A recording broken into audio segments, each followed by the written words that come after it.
Wondering why it takes us so long. Great. We'll start with a Mauria Kaiwhiria, which means ignore small matters and direct effort toward important projects. I bet it guides us with our discussions today.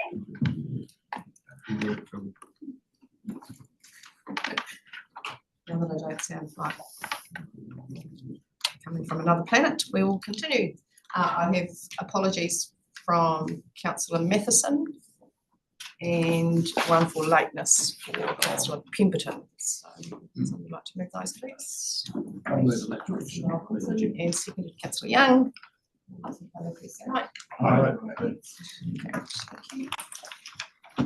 Before we go any further, just a reminder that when we've got a staff report, it is my preference to start with questions only, and then we can move on to any comments or discussion once the report has been tabled. Chairman, I object to that because I believe that the feedback that we're giving back into here is important for fellow councillors and also staff that are present. You can choose. I think that procedure allows that to happen better in my mind. So let's give it a crack, Councillor, and we'll see how it goes. The declarations of interest piece, just to highlight the fact that in item 9.6 in the reports later this morning, I'll step aside from that, sharing that discussion. Chairman McPhail to do that in Councillor Matheson's absence as my deputy, because some of that would involve responsibilities for me potentially. So I'll step aside from chairing that part, and Chairman McPhail will do 9.6 for us. Also, in the declarations of interest space, because of 9.6, you've been circulated the names of submitters relevant to that item.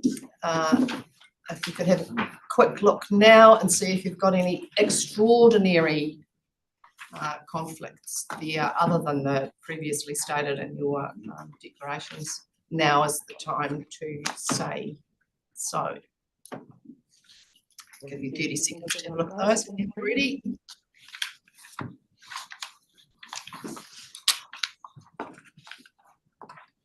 Okay.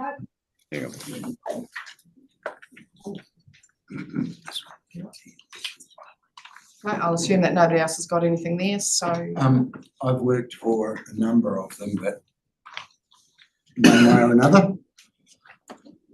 I don't think. Yeah, we'll record it. I just want to make it known. Yeah, we'll record it. Councillor Hodgson, did you have something I'm too? a member of the Bluff Yacht Club. Thank you. Oh, kia ora. Kia ora, Ian. Just add, I am now formally a trustee for Te Whare Koikoi. Oh, doubly congratulations. Thank you.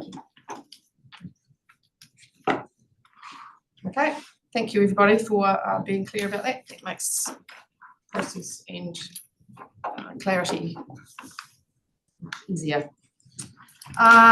And I'm delighted to say that we have a public forum this morning. Oh, sorry, Sorry, Councillor. I just realised there's 2 pages here. I'm also a contractor to the Fishery and Wildlife Habitat Trust in the Waiau. I was not part of any conversations related to their submission. Perfect, thank you. I'll make sure it's recorded. So yes, back to the public forum. It is with great pleasure that I welcome our team from James Hangest College's Enviro Schools program to give us a little presentation on their weekend away. While they're coming up, I'd just like to thank the students and the staff here for giving up a weekend, I guess. Got lots of other things on their plates, so thanks for doing that. And of course the staff member involved. Thanks, Jess. You've got 10 minutes to tell us about, and I'm sure the councillors will have lots of questions for you at the end of that. So please feel comfortable. We're just people doing stuff. So over to you. Thank you. Welcome to Katoa, ko Josh Sullivan Home. I'm the Senior Education Advisor and Enviro Schools Regional Coordinator here at Environment Southland. This morning, you'll hear from staff and students from James Hargis Senior Campus who recently took part in a 2-day workshop at Te Kawawa Lodge near Blacknell. Alongside 10 other students, they were immersed in hands-on environmental learning, exploring the whenua, learning about pest control, contributing to restoration work, sharing kai, and reflecting on the importance of Kaitiakitanga, a lodge operated by Te Wai Mahinga Kai Trust. It's leading the regeneration of 445 hectares of rare lowland ecosystems, a powerful real-world example of environmental stewardship in action. This trip away wasn't from school, was an investment in leadership. These rangatahi built confidence, strengthened their connection to place, and developed practical skills that they can now use and grow in their own EnviroSchools projects within their school community.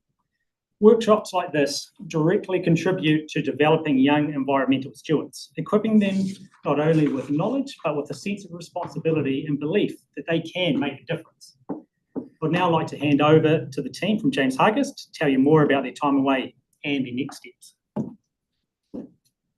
Kia ora, I'm Luke. I'm a year 10 at James Hargis. As Josh just said, I'm part of the Environment Club, and I went on that leadership camp. During the camp, we looked at several aspects, including planting, stream study, whanaungatanga, orienteering, and pests. But I'm only going to look at two main of these the topics, then move on to what I'd like to see at Hargis this year. First off is the pests. So on the first day of the camp, Josh brought in these big black boxes full of taxidermy pests. So these pests in there were rats, possums, ferrets, and cats. It was quite interesting seeing the reactions of my peers, and I kind of got freaked out myself. Those cats did not look right. But it did make me more aware of what I should be looking out for when I am on a project in Fiordland, for example, or I'm camping or I'm fishing, what I should be looking out for. Moving on to the next bit, the planting. So Jenna is going to go over this a bit more, but some of the things that I'm going to take away from it is mahinga kai. So this is leading into my next point of going into what we can do at Hargis. So we planted quite a few trees so that will give food to future generations of birds and humans and like any other species. This is important of learning because we actually learn what happens behind the scenes of some of the Environment Southland-led projects. Going into my next point of what we can do at Hargis this year is probably opening up a area for mahinga kai, because we've got a little plot around C Block that I would take a weekend or two or a few to turn back into a place for plants. So thank you for letting me speak, and on to our next speaker. Thank you, Luke, and kia ora. My name is Janet, and I'd like to share my experience on the leadership camp and expand on what I've learned from the trip. On the evening of the first day, we had the pleasure of Vanessa Howard from the Ngāi Tahu Iwi come talk to us about Blacknell, the land that we were camping on. This led her to teach us about one of the most meaningful things we learnt about, mahinga kai. The idea of food gathering, but also having the responsibility of protecting the land by keeping it sustainable. What it means to for the Ngāi Tahu Iwi to be connected to the land. This helped us understand that the environment isn't just about keeping sustainable for the future generations, but also having respect for the people who have been here and respecting the effort they have put in for us. Vanessa used the example of totara trees, which people harvested berries from and have continued planting. By the end of the camp, we showed our respect for the land by planting around 100 trees, completed orientation on the camp, and had just finished up cleaning the common room. This felt so impactful, not just for me, but for everyone on camp, because we left camp knowing that we used what we needed, left our mark through the planted trees, and kept it tidy for the next group that was going to camp at Blackmount. It was an eye-opening, inspiring experience to see classmates that I really talk to display such care, not just with the learning, but also the actions. The sense of shared responsibility I had with these students will stay with me for a long time. This made me want to see how much other people at school cares about the cares through our environment club.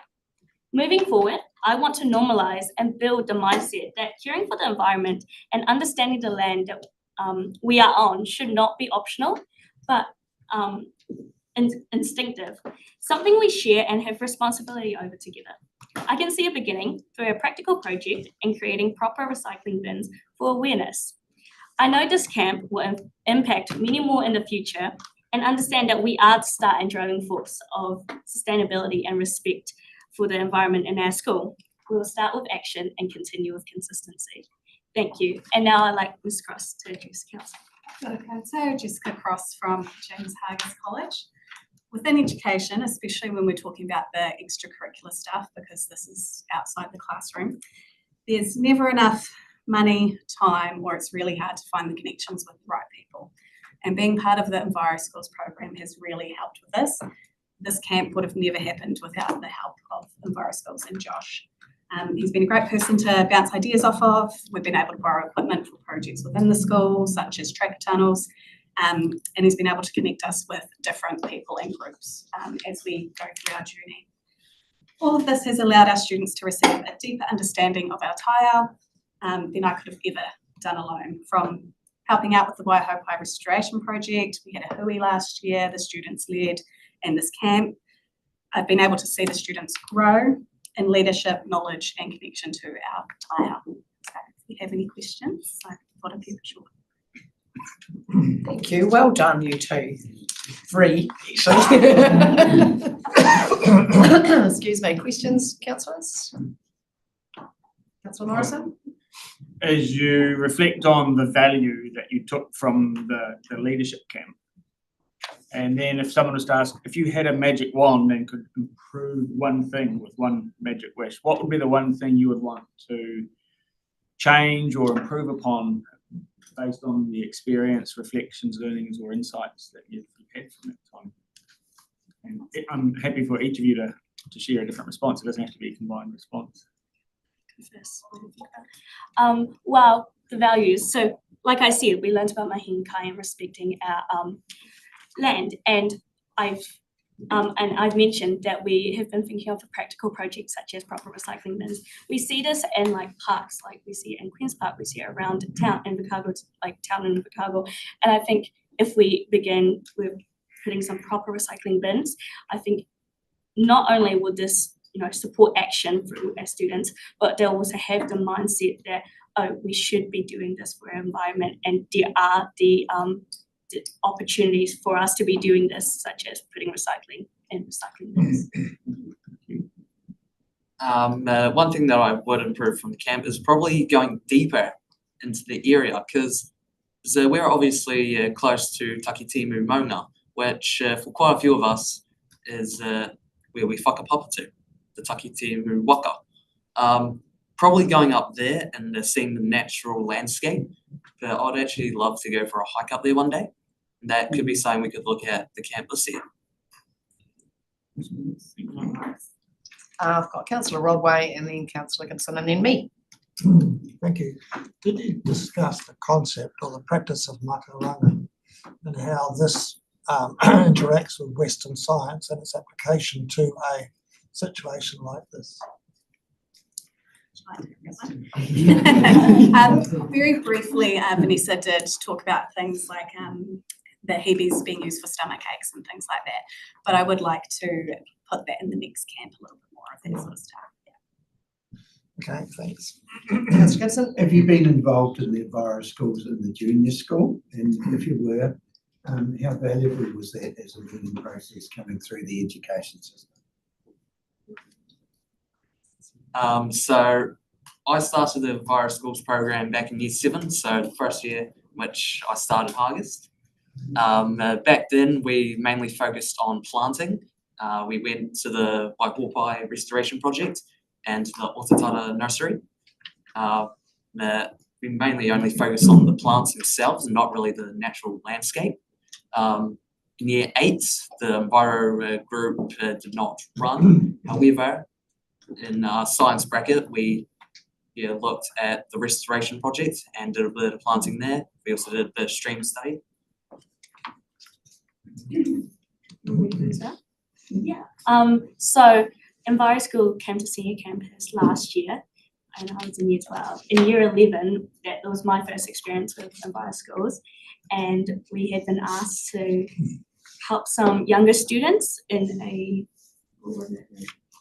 event.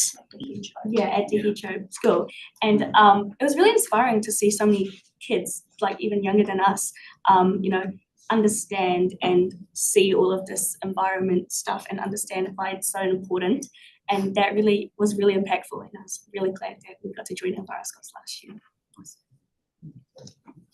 Thanks. Question for you, Jess, regarding as a fully employed teacher, could you give us an idea of the extra workload for you that running such a program takes? Yes. So it'll be different week to week. A simple week where we've just got, say, our Leo club going out and collecting rubbish in our local area. That might only be an hour, 2 hours a week of doing it and planning it. But something like the camp, there was a few 5 to 6 hour set days needed to do all the paperwork involved and sort out money and all that sort of stuff. So it is a big undertaking, especially when you want to take kids outside of the school, which I think is super important. We can't just do it in the classroom. We've got to go out and actually see the place around us. So it varies, but it can be up to 6 hours a week. Thank you. Good indication of the workload required. I was just going to make a comment on the wee stuffed animals. I know every year there's one that comes out that looks like come out of a horror movie. The feral cat. The cat with the teeth. I said, we've got to put something more in the budget to give it a realistic look. It scares everyone when it sees a cat like that. So. Thank you. Councillor Roy, and then we'll call it quits. Thank you. Thank you very much for your presentation, and just looking forward as you, I guess, enter adulthood, do you have any aspirations or expectations or plans about how you might continue to engage in environmental matters? So for a while, I was really interested in looking in how oil and renewable energy worked, and it really fueled last year when I went to another hui where lecturers talked, and the idea of solar panels. It was so impactful, and how they've just done it. It's all solar energy powered, and the idea of our school being solar energy powered would be so amazing, because we use so much energy at school, because we've got what, 1,000, nearly 2,000. Yeah, nearly 2,000 kids. So just, it would be really cool if our school one day could, use solar energy, and just also promoting solar energy to the wider New Zealand in the future. I think I heard recently that New Zealand's been using solar energy a bit more. Yeah. Thank you. Engineering. Yeah, I might go into engineering, so we'll see. Excellent. All right, thank you very much indeed for starting our day off with some great mahi and some great feedback. Are we allowed to ask questions to the council? You're not supposed to, no, but but we could. Sorry, all right. Go on. So, in your So it's not a hard. Sorry. In your whakatauki earlier, you said to direct effort into important projects. How does the council plan to direct effort into, I believe is a very important project for youth environmental students? Ooh, I'm not sure we can answer that immediately. But actually, I'm not being dismissive of your question, but I think it deserves proper consideration. So we might have a chat about that and come back to you, because I think that's a very valid question and it deserves our full attention. So thank you very much. Thank you. Right, thanks very much, team.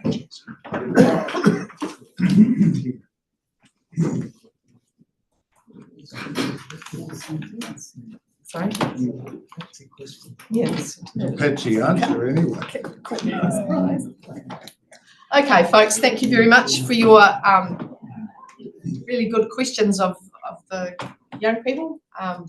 It's not easy for them to come in and do that for us, so and Josh works extremely well with them, so next time you see him, you can give him a pat on the back as well. Right, moving on, item 5 is the confirmation of minutes of the 29th of January.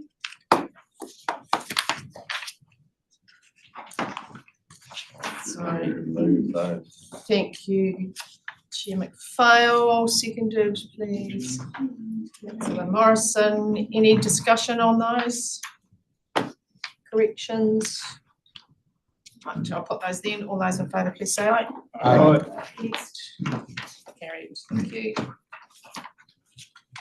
Got no notifications of extraordinary or urgent business, and no questions have been circulated. We do have a councillor's report though, please. It's Councillor Rodway's report on his attendance at the solar energy was circulated earlier in the week. We have not a tabled copy. Councillor Rodway, did you want to say anything else? Oh, thank you. Well, I know you were there as well, Madam Chair, so you might like to say something, but 2 things that were stuck in my mind. First of all, was the presentation by Mike Casey. If you haven't heard Mike Casey talk about electrification, then you really should, take the time. He's got a lot of stuff on YouTube and the internet. He's a really good, inspiring speaker. And so, when you finish, when you sort of have, well, I think when you've got an open mind and you listen to him, you think, well, why aren't we doing all this stuff? And the question is, what is the resistance to electrification? It really is puzzling. I thought the discussion with the bankers was really interesting too. They're offering these low interest loans and really encouraging people not only to get into solar, but also to do good environmental stuff on their land. And, the thought occurred to me is that these groups, the banking organisations, the banks themselves, the big banks, can be quite influential. And I know in the past you might have criticised them for encouraging agricultural intensification in sensitive areas, which was a bit of a worry. But now it seems to me from this discussion that they're really encouraging farmers in particular. It was really focused on farmers, this discussion, to get into more sustainable activities. And so that was really encouraging to see. Thank you. Yes, I was there for the morning session, and just to be clear, I've requested the notes from the day so that they can be circulated rather than me do it badly or poorly. But Chris Stewart from Dipton was the first speaker, and that was really interesting about converting his milking operation to solar, and somewhat ironically, he got it up and running a week before the wind event. So he was grateful that the university looked after him in that way. But he also got a great deal of learnings out of that really quickly. So he was really interesting. There were some good guy, is it Ernest Energy or whatever it is? That's a couple of others that were more agricultural sector focused And the notes for that will come to you via me later. I've got John, Councillor Pemberton, and then Councillor Young. Yeah, thank you. Well, just on that, just there's an opportunity the 19th of June to attend a field day at our place around solar. Those people who just spoken of, Mike Casey's presenting, and Ernest, and a few other things around wetlands and banks. So put that in your calendar, please. Yes, please. Councillor Young. Thank you, Chair. Look, just to mention that Councillor Rose and I were at a function on the evening of Mike Casey speaking, and he gave a very similar address. And I've just been thinking about the last few days that concerning that wind event and the problem we're having with generators, it could be a very opportune time to for the council to mention to dairy farmers in particular that is a very viable option to have solar energy for any times that there might be power shortages and so forth. So yeah, really worthwhile, and I fully support you there, Morris, on that point. And actually, the cherry orchard that Janet was referring to is the Mike Casey. Yes. So she obviously Yes, similarly he inspired. is known as the electric orchard, I think. Yes, yeah, that's right. Electric cherry. Councillor Gibson. Interesting with it's a learning process. With Chris, he put his solar in at 290,000. It cost him. He's saying now that he could actually put it in, knowing what he knows, for about 205,000, and it's a payback of around about 6 years. It's saving him $3,000 a month while he's milking. Yeah, and actually one of the takeaways from that was do more than you think you need, because he needed the more immediately. So that was interesting. All right, thanks for those reports, everybody. That's really interesting that we're all doing a variety of things. Right, that takes us to 9.1, which is the Government Policy and Legislation Monitor. Just as a precursor to this, we're aware that it's quite a weighty report these days. So I think the team are looking at a way to make it more accessible. Is that? That's correct, Madam Chair. If I may explain to Yes, the thank you. councillors. So we're looking at enhancing the cover paper. So you'll still see the same monitor, and the way in which we intend for the monitor to be read is it's like a layering, the actual table with each of the reforms. So if you focus in on the red highlighted bit, that's what's changed since last time we presented that to your good selves.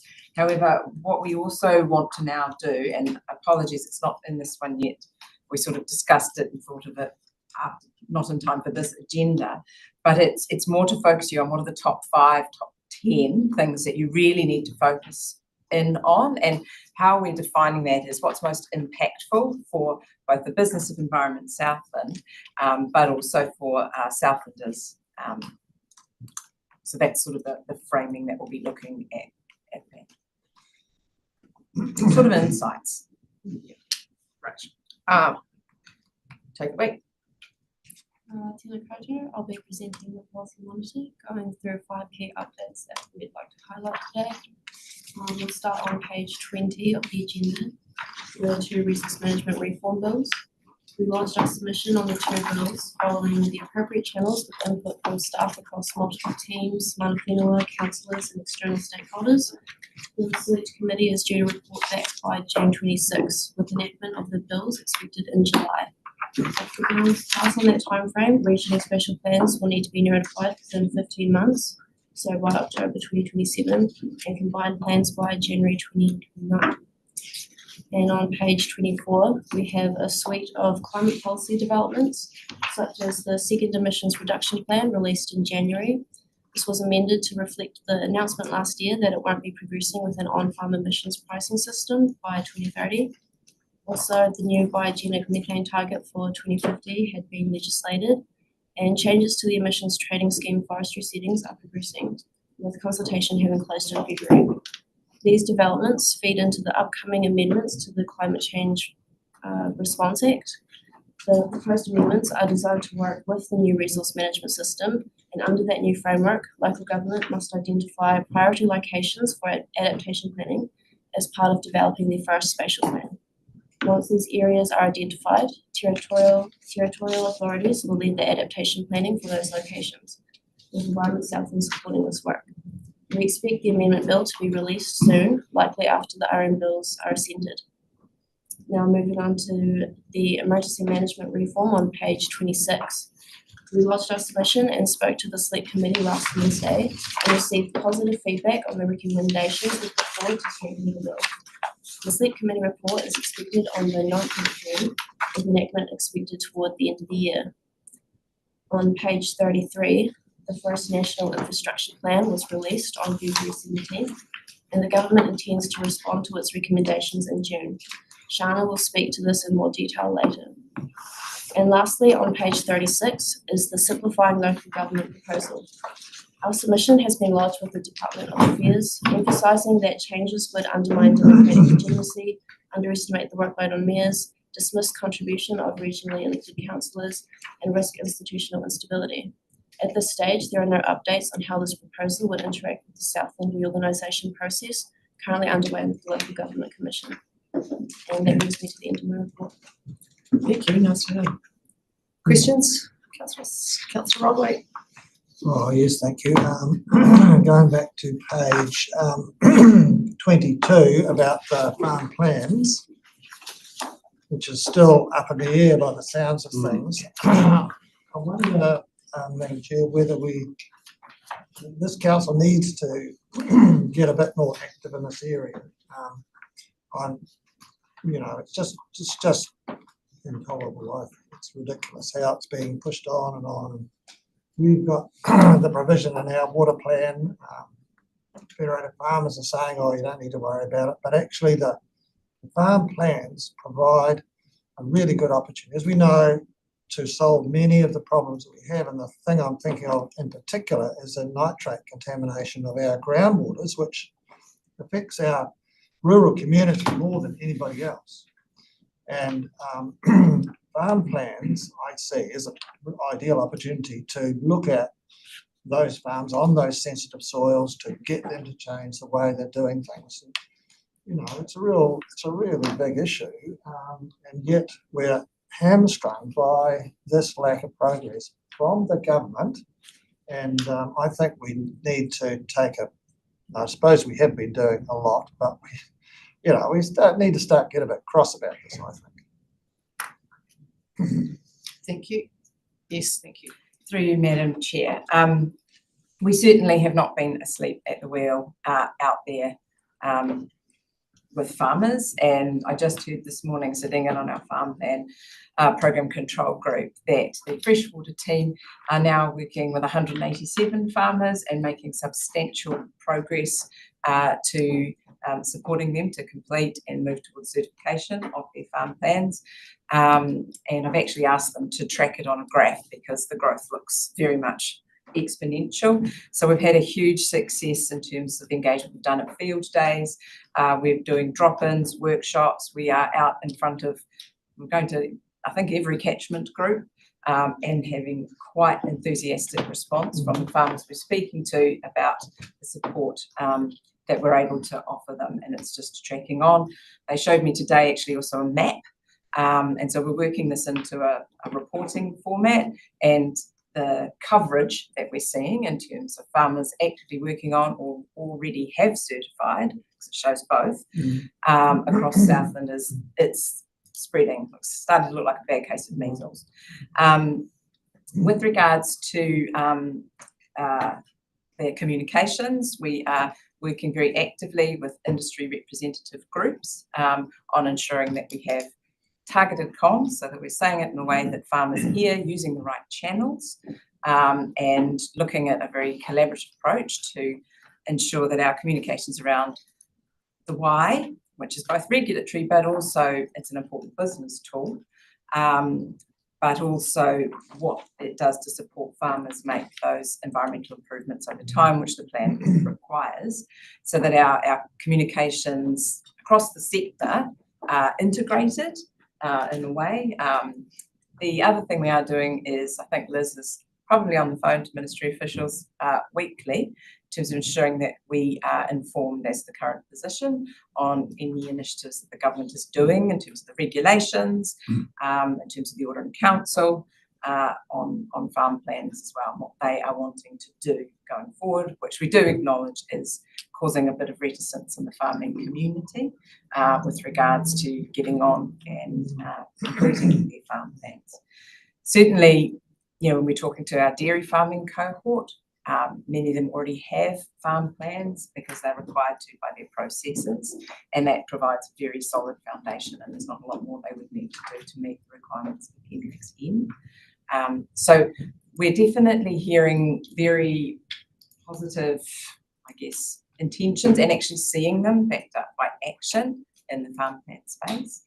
We do acknowledge that farmers that we're talking to are, we want to see what the government's going to say. We want clear, unambiguous announcements to provide that clarity. We're also working through, with respect to farm plans on our own land, and moving towards understand, and that's really helpful because we're sitting on something going, well, how long is this taking? Do you have the data already? And the feedback to date is it's not taking long at all. They've got everything that they need to input into that. It's easy to follow our guidance, which has been out for quite a while now. So we're sort of using our own farmers on our leased land as, I guess, test subjects to fine tune both how we communicate, how we guide, and how we support farmers to kind of get through.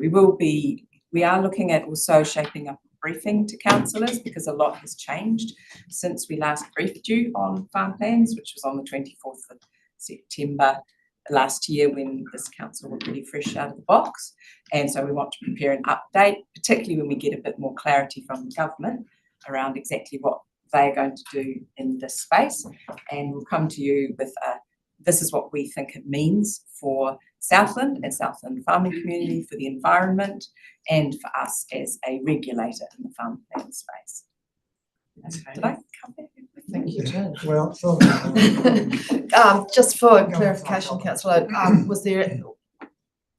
were you asking the policy team if there's anything more that we can be doing in their space? Yes, I'm sorry, it wasn't specifically a question, but the question, I think, if you ask me to ask a question, is there more that we can do to encourage the government to speed things up? But from what you say, it sounds like you're in regular contact, probably fairly polite contact, I imagine, but hopefully fairly insistent.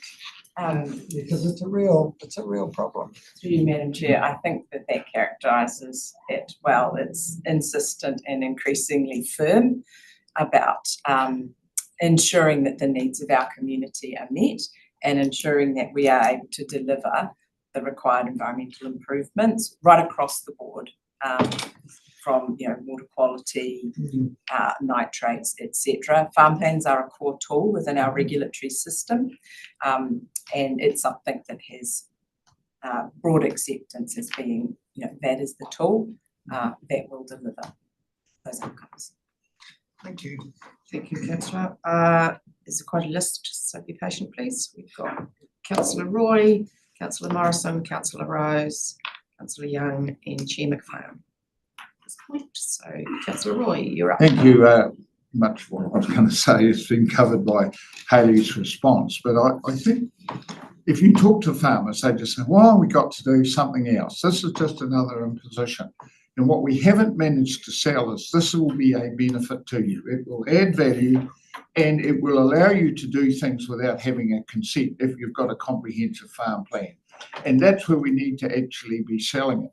And we've been paying, and this morning I hear on the radio that a leading political farming group is saying that mental health of farmers has never been worse, which is actually baloney. I've been around farming for 60 years and I've never known it to be better than it is right now. Yes, there are issues out there, but that's another salvo, just saying why we shouldn't require farmers to do this. And we need to be selling farm plans as this will be beneficial to your business. And that's where I think we probably haven't got that message satisfactorily across. Through you, Madam Chair, that's an excellent point, and I will liaise with my colleagues in our communications and engagement division to ensure that we are, and you know, the what's in it for me, which is a core part of any communications campaign. You know, and different farmers' buttons they'll be pushing different buttons. Thank you. And so a business tool. Yep, is a good thank one. you. Thank you. Question, councillor Morrison? Yeah, thank you for your explanation around the farm plans. Intuition suggests that your description implies that we are incurring extra cost at a council level because of the uncertainty created in the minds of local business owners by the national policies position on farm plans. Not only that, but there is obviously a cost to the environment and the opportunity cost of gains that are not being made while we delay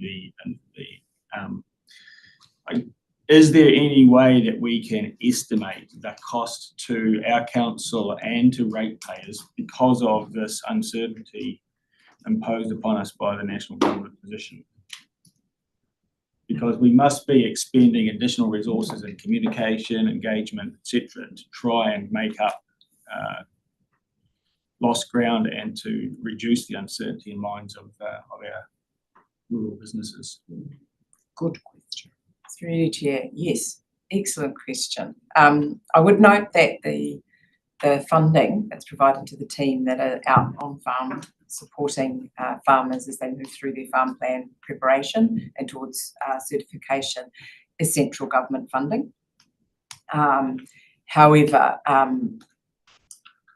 it would be an interesting exercise to estimate what those costs of this delay and uncertainty around what is the government announcing, not announcing, when are they announcing it, and therefore the additional work in the space of what are the actual implications both for the environment and for our farming community of any changes that they may make would be a complex one to answer, but what I can commit to is we will ask across the regional sector to see if any of our colleagues have started to estimate this or have a methodology. So if there is one that exists, it would be good to see if we could run our kind of set of figures through that. Just as an example, 12 councillors, 10 minutes discussing this, a total of 2 hours work just gone just like that because of the, you know, is a simple example of the additional cost this is imposing on our communities. Thank you, councillor. Have we got that noted as an action? Thank you. Councillor Rose, question? Yeah, it's around farm plans as well, and you know, sort of along the lines of what Eric was saying. There's a frustration out there that we don't know exactly what we've got to do. That's a fair comment, isn't it, Hayley? At the moment, we're still waiting on expecting change, and that hasn't been nailed down. The question really, though, is how many farm plans do you expect need to be done? Through you, Madam Chair. In terms of the certainty about what farmers need to do, there is a position right now, and our plan is very clear. There are certifiers out there now, ready and waiting to certify completed farm plans. So we have a position that is known and understood. The Appendix N requirements are all there. Where the uncertainty is, I believe, and the team believes, is more that there are questions around the national regulations and that piece. So it's a what is that future state? We have a current state which has a set of requirements for farm environmental management plans. However, there is a potential future state, and that is, you know, ministers have made, I guess, the announcement of announcements, as perhaps I would describe it, or maybe it's the announcement of an announcement of an announcement. And we do know from working with ministry officials that there's work in the background, you know, on the regulations, on potential water and council, that type of thing. So, and farmers know this too, because they are, you know, their representative organisations are equally connected in central government as we are. So that's how I would describe that uncertainty, if you will. It's a bit of an interesting position to be in. It's kind of feel like it's a bit like Schrodinger's cat. You know, is the cat in there, is the cat not? Well, it's both. Sorry, I've now managed to forget the last part of the question. The number of farm plans that you expect need to be done. That's why I've asked for this data through you, Madam Chair, around where we're at with the engagements in terms of the ones we're supporting and where we're at with the certified farm plans being submitted. And it's absolutely fair to say that in terms of the deadline that we have at the moment, that 27 May deadline, there's a huge amount of work that needs to happen within an increasingly small period of time, including the start of winter, which I now believe is 6.5 weeks away. There's a clock we have in our heads around that. And so we're absolutely aware of that timing issue and the work that may or may not, Schrodinger's cat again, need to happen, and the resource both in our farming community, but also in our staff and potentially certifiers as well, in order to get through that. So it's difficult to say how ready we're not and to provide an exact number. We have, so few that have been submitted to us certified, sadly. And so that says to me that I'm standing facing this way, but I'm hoping there's a tsunami behind me. So then at least I know the size of it and we can start to work productively. Potentially, it could be in excess of 2,000 back in May. Through you, Madam Chair, if I could ask, have we ever calculated, Liz? I might ask Liz to pop up. I think Yes. 3,500. Yeah. 3,700. Welcome, Liz. Yeah, our understanding is there's around 3,500 farm plans under the current plan requirements that will need a farm environmental management plan under our water and land plan. I believe there's about 17 that have already been certified. Thank you. Councillor Young. Yes, just quickly on the farm plans as well. Under the Southern Water and Land Plan, all farms do need to have a certified farm plan. How many certifiers do we have? Because that was up just from the last speaker saying there's about 3,500 that need a farm plan, and I've read the figure of 3,700 recently. So that's an awful lot if we've got to try and do that even in the next couple of years. So do we have the people to do the certification? Through you, Madam Chair, I can't recall the number off the top of my head. We do know the number, obviously.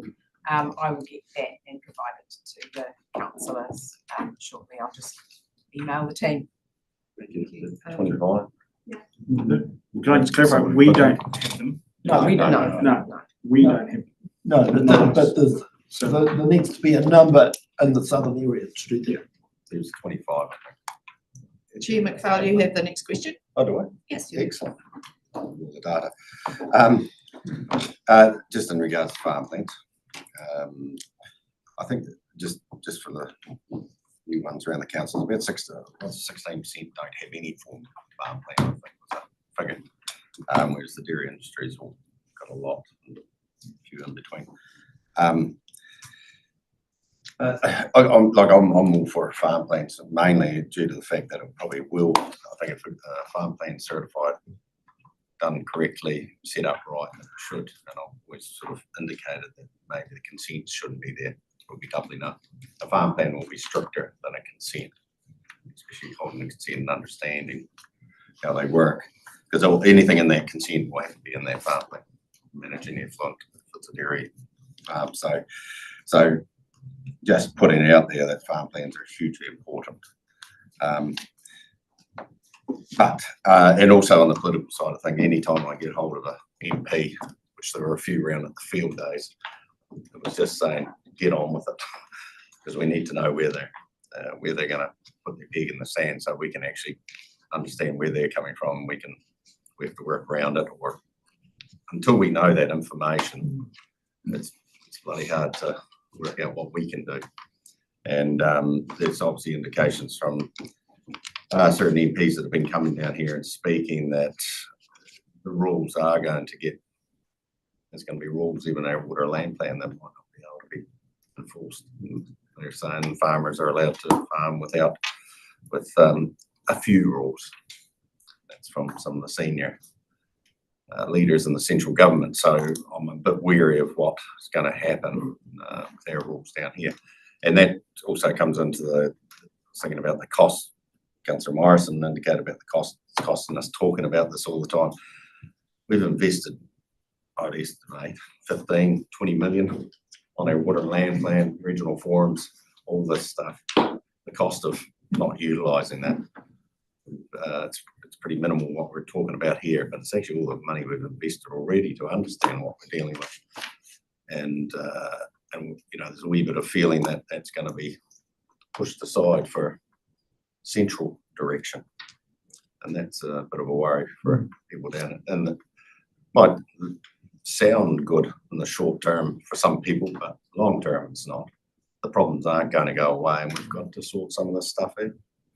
So the sooner this government actually gets on with it and puts their peg in the sand in regards to plans and things like that, and shows the direction, then we can actually assess how that's going to actually help us in solving some of the problems, or we can decide how we want to sort out, work with our own community. So that's the challenge I'm always indicating to our local MPs. I might be getting their ears bashed a bit, but that's certainly the way we're talking with them anyway. And any other MPs that turn up down here. As far as I'm concerned, that's on behalf of the council. Right, that's all I need to say. Interesting update. Councillor Pemberton. It is. Thanks for that, Madam Chair, and I think the Chair's address sort of feeds in well. Look, absolute clarity on the purpose of farm plans is required for the exact reason that Chairman spoke about, replacing consents, which we know Federated Farmers nationally is campaigning for, but in the same breath, they then say farmers should be able to do them themselves. So that itself lies an issue, because I think the reality is people need to understand if you get something wrong around an effluent management side, that's your whole operating consent under risk. So there needs to be an understanding of the level of weight a farm plan carries. My question, I guess, to staff is I am concerned about Appendix N, as Jeremy touched on the water and land plan, and I am concerned for the reason that to nationalise farm plans, Appendix N is what's getting in the road of central government at the moment, nationalising Southland's plan. Now, I think as clunky and as inequitable, we could all argue Appendix N is, it is the last line of defence for water quality improvement. We've been told we can't do plan changes, we can't do limit setting. There is nothing else actually activating water quality in Southland than Appendix N. We get rid of that, we might as well, I don't know what we're doing, because it will be another term of not fixing the water quality in Southland. So at what point do we get far more abolished as a council, but also what assurances can council give me? And I guess it's a legal question for lawyers around how safe is Appendix N? For you, Madam Chair, tell you my crystal ball gets polished daily. That is one of our central concerns. Appendix N was developed through a significant process, as Chairman McPhail has identified, and based on solid science as to what is required to make environmental improvements over time across Southland. And so it is, with farm plans, the core tool for doing that within the rural sector, recognising, of course, that water quality is something that we all contribute to and all businesses contribute to. So that is the message that we're providing very forcefully, repetitively into central government. But to your point, and this is something that the executive are working on to come to you, is what is all of our role in ensuring that the outcomes and the tools that this council has put forth as the necessary ones, and in a democratic process based on science, endure, to provide that certainty to all communities, to mana whenua, that we are able to deliver on the promise in our water and land plan, or commitment, I should say, the requirement of our water and land plan.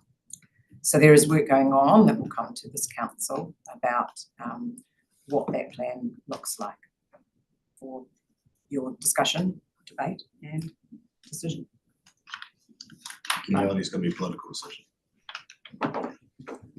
Councillor Gibson, you are the last speaker on this paper unless there's a new topic that somebody has a question about. Councillor Gibson. I follow on from Councillor Roy. Basically, before anybody in private enterprise invests in anything or invests time, they've got to see the outcome and they've got to see that they are going to gain from it. So really at the moment, and I'm going back to our comms, we have to get the uncertainty tidied up before these things will move en masse. And that is all part of the government and messing around. Now, only yesterday, we were informed that they're changing the date out by another 18 months. We thought it was happening, but it sounds like it's going to. Now, nobody's going to invest too much until they know exactly what's going on there. The other thing that we should be able to do at the moment, and I'm asking probably Hayley, is to be able to get some idea of what the certification cost is. Not that we have to do it or we don't have to do it, what the actual cost is. And then people will start saying, well, no, that's not as bad. I thought it was going to be 10 or 20 grand. That's floated around the hotels lately. Now, let's just get that one sort of pinned down and get some clarity in it. And the other thing is actually seeing the outcome. We've got to be able to show some way that the outcome is going to be good for our water quality. And they don't see that at the moment from the information I'm getting fed back.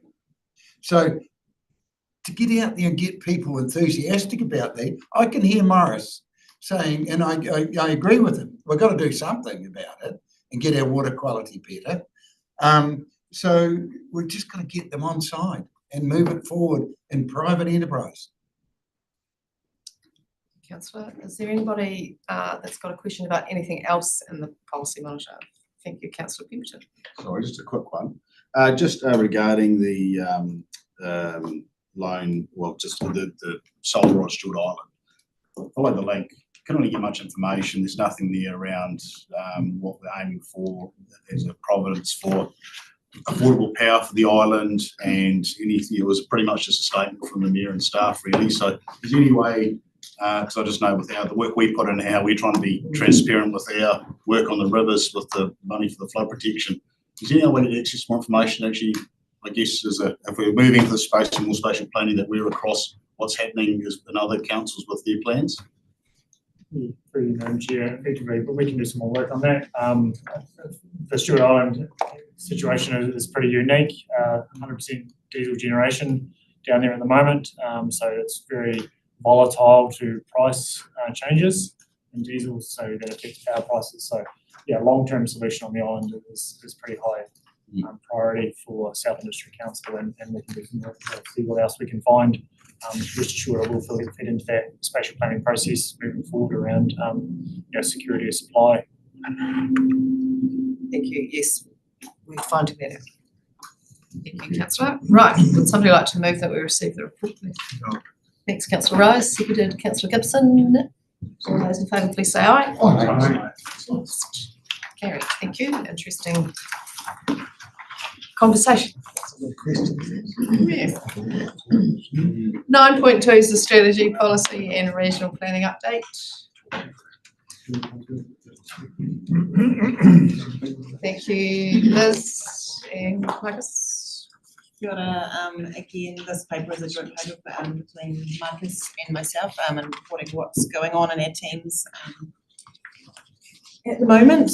In the report for the regional planning side of things, just an update on where we're at with the bylaws. We have a discussion about the next phases for that, but the consultation has closed now for the bylaws. for both navigation safety and the flood control and drainage management bylaw.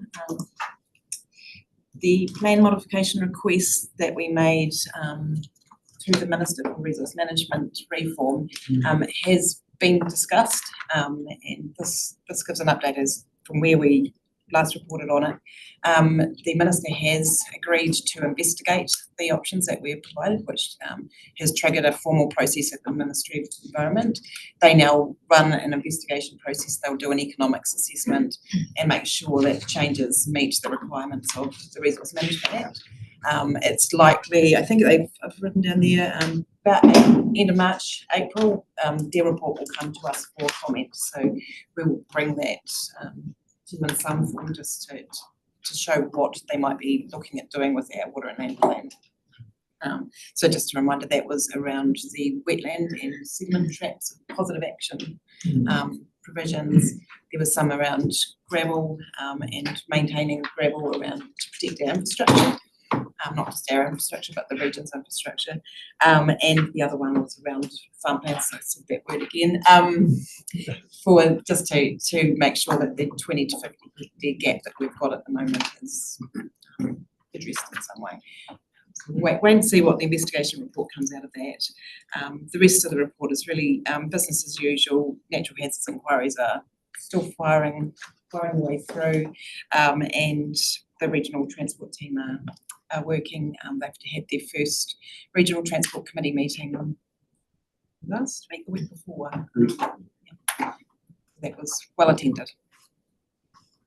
Thank you. Yeah, anything to add, Madam Chair, is just a quick update on the Gore District Plan Review. So decisions have been issued at the end of January, and there's a 30 working day appeal period, which closes on the 16th of March. So our team are working pretty closely through that decision, particularly around the natural hazard space and potential intensification of development and growth in flood-prone areas. So having a pretty close look at what that means and making sure that any decision is consistent with the regional policy statement. So we'll be back if there's any sort of further developments on where we land on that analysis. Thanks, team. Questions? Councillor Morrison. Yeah, on the emergency management amendment bill, it says that we've been asked to speak on the 20th of March. Is that another thing, or is that February? At the time of writing. That's a typo. It was a month out. I think it was the one that we've already done. Already done it, so there's no, okay, cool, thank you. Question from me, team, is the turnaround time expected for not the Gore District Plan that you were just talking about, the previous book? Plan modification? Yes. So are you expecting a short turnaround time for that, or?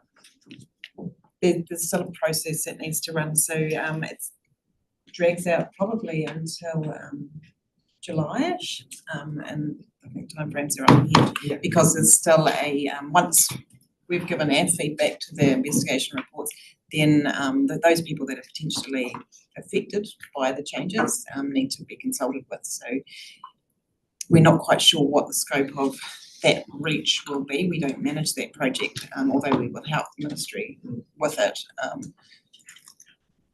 There are quite tight timeframes. The government has to make these changes on this term, and so they'll be like wanting to get it done around July because there's that election cut-off period where they cannot make decisions. So yeah, it's not a thing that's going to happen tomorrow, but hopefully this year.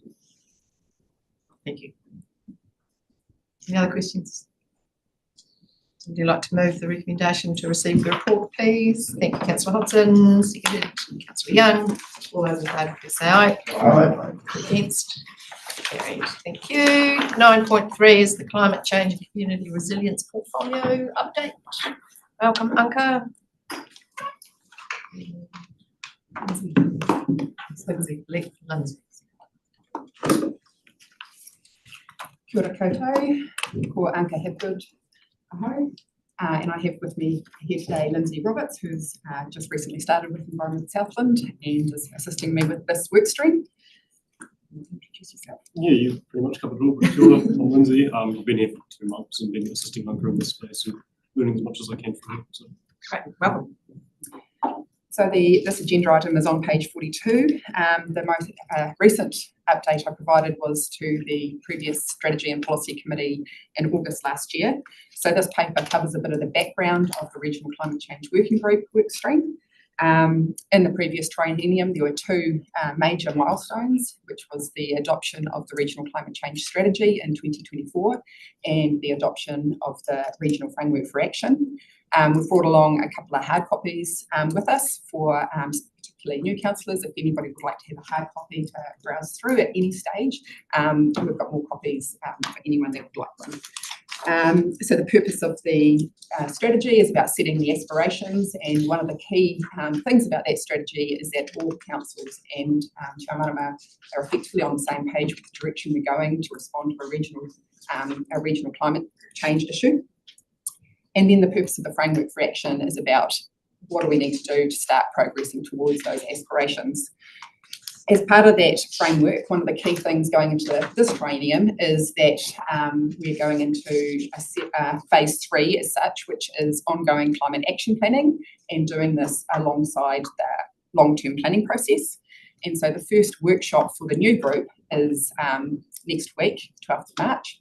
And so one of the key bits in this few months has been preparing for that first workshop, calling for nominations for the new Regional Climate Change Working Group and setting that group up so that hopefully we can hit the ground running next week.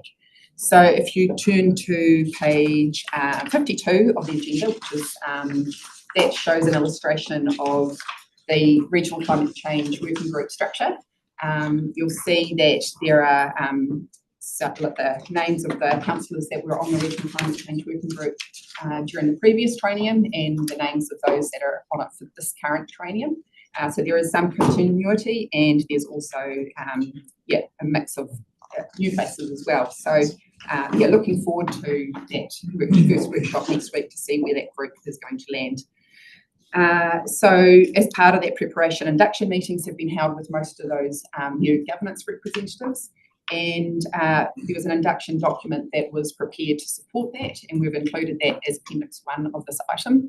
The reason for that, we just thought it might be a useful read for Environment Southland councillors to catch up with where things have got to in this work stream. There are links within that document that will only probably mostly work if you're within the actual Objective Connect share. But if you're interested and would like to see the full extent of that document and the links, then we can make that happen. So that's available as well. The last part of the item is the progress so far on the Regional Framework for Action. So the Appendix 2 of this item is a progress document that is quite operational in nature, reflecting where we're at with making some headway on the variety of actions that were included in the framework.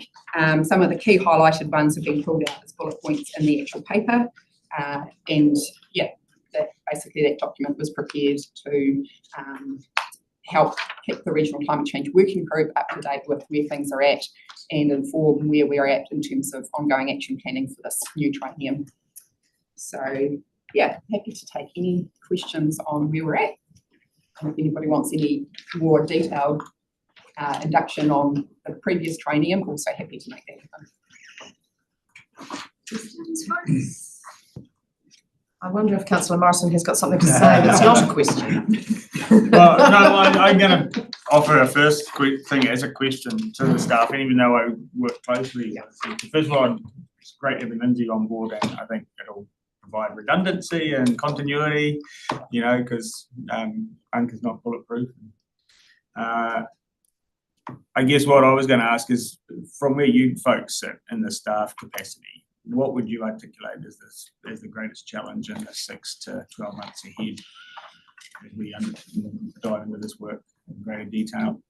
Yeah, it's a good question. So during the previous triennium, essentially we were developing this work stream and making this work stream work at the same time, building the plane and flying it at the same time, so you could say. And that required a huge amount of collaboration across all of the agencies involved. So getting the new group set up to be able to work work through what phase 3 looks like. It's essentially a extension of that same, build, plan and fly it for phase 3. So what does the ongoing climate action planning cycle look like alongside the long-term planning cycle? The long-term planning cycle has some quite tight constraints around what needs to be done by when, and making sure that the thinking in terms of those next steps for climate action is incorporated into funding discussions around the LTP cycle will be quite a key focus. Thank you. And perhaps just to observe for our council, the Regional Climate Change Working Group will, in the next few months, be considering what are the things that we would want to bring to each council to consider within the LTP. So that means for this council, as we work through our own LTP thinking and analysis, in a few months, you could expect maybe from the Regional Climate Change Working Group saying, here's the additional things that we believe this council needs to include in its LTP consultation that contributes to climate resilience, climate intervention within Southland. So that's how it will play out for this council. And I guess just want to flag that will be playing out for each of the other councils in a similar way, if that makes sense. So we're kind of going to be racing the clock a bit to get that information ready to present to other councils. And I guess that reflects that the Climate Change Working Group has no authority of its own. We rely on each council to endorse or accept and adopt any initiatives we suggest to them. So it's an interesting space to work in. But as we pointed out in the induction activities recently, if we can make collaboration work under these circumstances, it probably represents the worst case scenario. Any future different arrangements, it should get easier. So well done for the team for making it work under these circumstances. Thank you, Councillor Rod Lane. Yes, thank you, Madam Chair. I note that action 1.5 that this council is doing is to do an organisational greenhouse gas emissions inventory. I know we've done one of those. This sounds like this is the second one completion. Will that also include opportunities to mitigate or reduce our greenhouse gas losses? And is that something that we can persuade other councils to do as well? I understand the inventory itself will be now reported via the Finance and Performance Committee in due course. And in terms of the emissions reduction actions, those that can be incorporated into business as usual that's work in progress. But those that require additional funding as such a business case, that's something that will need to be worked through as part of the LTP process as well. So that all of those things are work in progress as part of the current LTP cycle. But there has been previous commitments made to this committee about the fact that the interim targets will also need to be set as part of this LTP cycle. Right, thank you. Thanks, team. Just a thought from me, really. There are a number of strands of what we do that flow through this working group. Reflecting on the conversation about energy use earlier, and we've got the layer of the spatial plan work as well on top of the LTP or under, depending on which way you're looking at it. There are a number of things. So would there be value in, I'm not suggesting that we re-establish the subcommittee necessarily, our internal subcommittee, but I'm wondering if there's might be value in council putting together some way of us having oversight about how all those strands fit together in relation to the climate change working group, particularly. Yeah, a couple of thoughts on that. We understand that with the emerging regional spatial planning expectations, that probably represents a natural new home for the effort that's currently being produced by the Regional Climate Change Working Group. In some respects, climate change work has started out to a flank, aside from what might be considered mainstream business, and we're slowly sort of pulling it in, so it is going to be embedded as business as usual in the future. I think it will become evident in the next few months as we work through what might need to be brought back to the council as LTP initiatives, that it will become apparent whether or not we need to think differently about information flows and keeping everyone updated. I think it might be a little premature to commit to a particular course of action, but perhaps hold our minds open on that one in the months ahead. And of course, local government reform, RMA reform, all these other things will need to be factored in as we think about how to manage it effectively into the future. Great, as long as we are thinking about. All weave itself together. Any other questions for the team? Great work, you guys.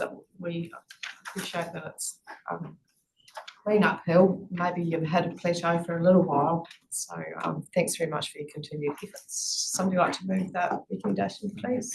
Thanks, Councillor Morrison. Seconded, Councillor Rodway. All those in favour, please say aye. Aye.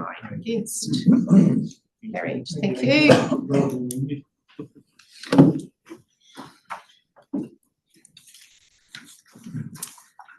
The 9.4 is the National Infrastructure Plan. Here we are, spot on. We've caught up in strange places. Thanks, team.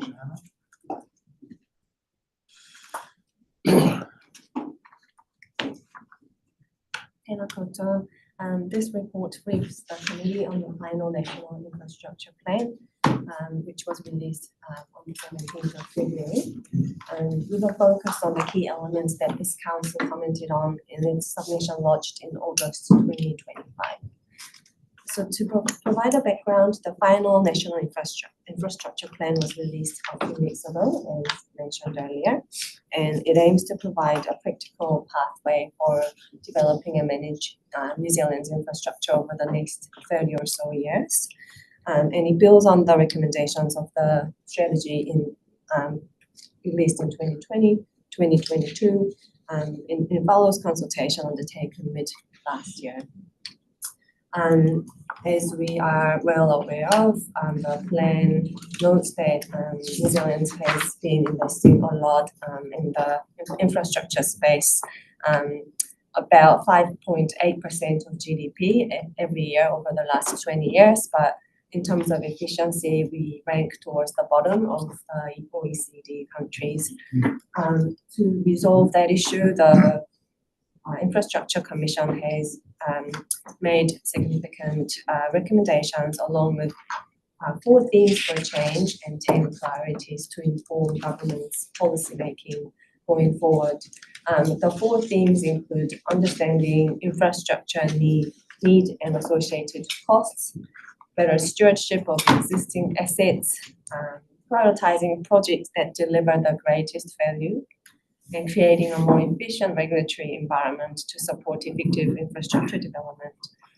For your information, we have attached a copy of the executive summary to this report, along with a copy of the Environment Southland's submission that was provided last year. And those themes and priorities and recommendations have been listed on those pages of the executive summary.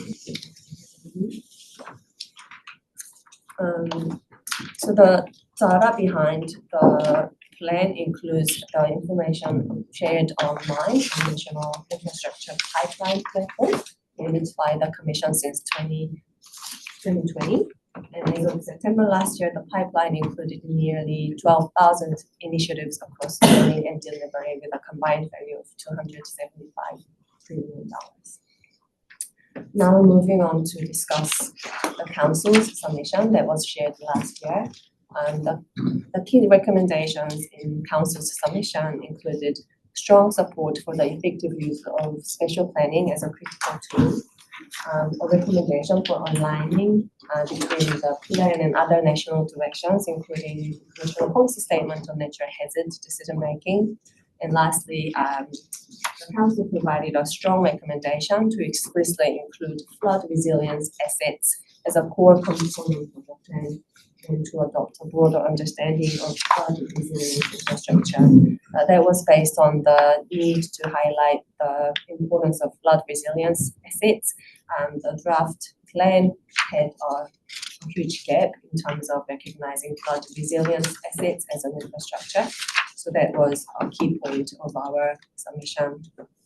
So in terms of spatial planning, it was reassuring to see that the strong emphasis on the need to use spatial planning as a tool was carried over. So it was retained as a strong emphasis on spatial planning was retained in the final plan.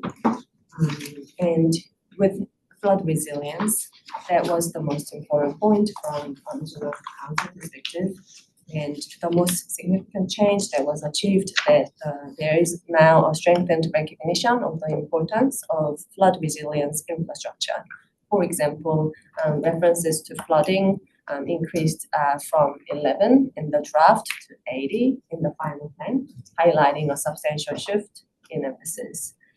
Also, as mentioned, there are 10 priorities for the decades ahead outlined in the plan, and identifying cost-effective flood risk infrastructure has been identified as one of the 10 priorities in the plan.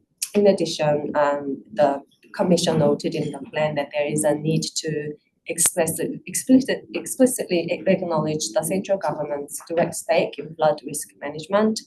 Therefore, it recommended that councils should be able to levy targeted rates on crown-owned properties for natural hazard risk reduction infrastructure.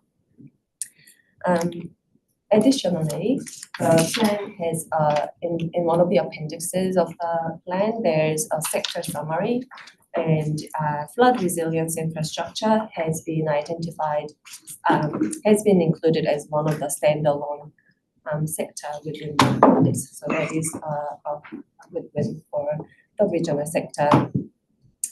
The increased focus on flood protection in planning for infrastructure development is likely to support Environment Southland in effectively discharging its statutory responsibilities by improving prospects for favourable national policy and future funding opportunities.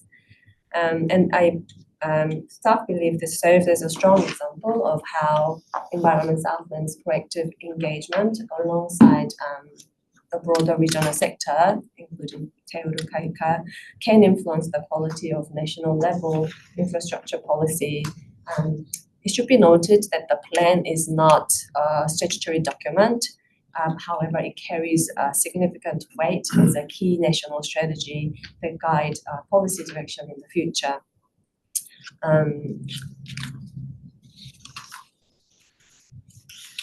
In discussing flood protection infrastructure, Environment Southland noted that it should recommend that the government use a broader definition that includes soft infrastructure and the wider floodplain system as flood resilience asset.